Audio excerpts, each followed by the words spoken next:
Welcome back नाज़रीन। हिते अहम ख़बर अवां सां शेयर कंदा रहूं। इस्लामाबाद खां त इस्लामाबाद हाई कोर्ट में मना थियल फंडिंग केस में इमरान खान जी 18 अक्टूबर ताईं ज़मानत मंज़ूर थी वई आहे। इस्लामाबाद हाई कोर्ट 5000 रुपयनि जे बचत खां एवज़ इमरान खान जी 7 ॾींहंनि लाइ ज़मानत मंज़ूर करे वरिती आहे।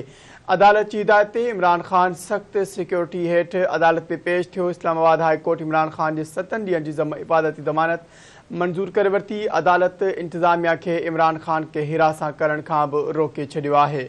ब्रेकिंग न्यूज़ नाज़रीन अवां सां शेयर कंदा रहूं। वज़ीर आज़म इमरान खान जी ज़मानत मंज़ूर कई वई आहे। अवां खे आगाह कयूं पिया, इस्लामाबाद हाई कोर्ट में मना थियल फंडिंग केस में इमरान खान जी 18 अक्टूबर ताईं ज़मानत मंज़ूर कई वई आहे। इस्लामाबाद हाई कोर्ट 5000 रुपयनि जे मसइलनि एवज़ इमरान खान जी 7 ॾींहं लाइ ज़मानत मंज़ूर कई। अदालत जी हिदायत ते इमरान खान सख़्त सिक्योरिटी हेठि अदालत में पेश थियो। इस्लामाबाद हाई कोर्ट इमरान खान जे 7 ॾींहंनि जी हिफ़ाज़ती ज़मानत मंज़ूर करे वरिती। अदालत इंतज़ामिया खे इमरान खान खे हिरासत करण खां बि रोके छॾियो आहे।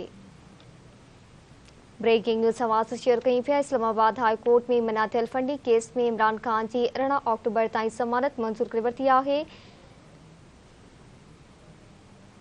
इन जा वधीक तफ़सील मालूम कंदासीं ब्यूरो चीफ इस्लामाबाद नज़ीर सारण खां। जी नज़ीर, आगाह कजो।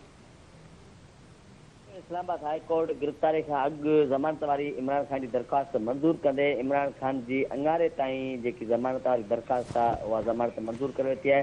जॾहिं त चीफ जस्टिस अतरमनल्ला रिमार्क सिंह चयो आहे त हीउ केस अहम नोयत जो लॻे थो ऐं इन मामले ते इन केस ते जेको आहे का ख़ासि बेंच जोड़णु घुरिजे।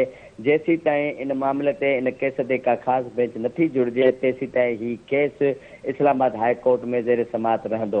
अॼु इस्लामाबाद हाई कोर्ट में चीफ जस्टिस अतरमल्ला जे सरबराही में टे रुकनी बेंच इमरान खान जी गिरफ़्तारी खां अॻु ज़मानत वारी दरख़्वास्त ते ॿुधणी कई। उन ॿुधणी दौरान इमरान खान पेश न थियो हो, जंहिं ते अदालत तरफ़ां नाराज़गी जो इज़हार कयो वियो ऐं इमरान खान खे हुकुम ॾिनो वियो त 30 मिंटनि जे अंदरि जेको आहे सो अदालत में पेश थियो। जंहिं बैदि इमरान खान 30 मिंटनि खां पोइ इस्लामाबाद हाई कोर्ट में पेश थियो ऐं पेश थियण खां पोइ इस्लामाबाद हाई कोर्ट इमरान खान जी जेकी गिरफ़्तारी खां अॻु ज़मानत वारी दरख़्वास्त आहे उहा मंज़ूर कंदे अंगारे ताईं ज़मानत मंज़ूर करे वरिती आहे ऐं खेसि इहो हुकुम ॾिनो वियो आहे त जेको आहे सो 5000 मुतलका जमा कराया वञनि। जी महिरबानी नज़ीर सारण तफ़सील ॾियण लाइ।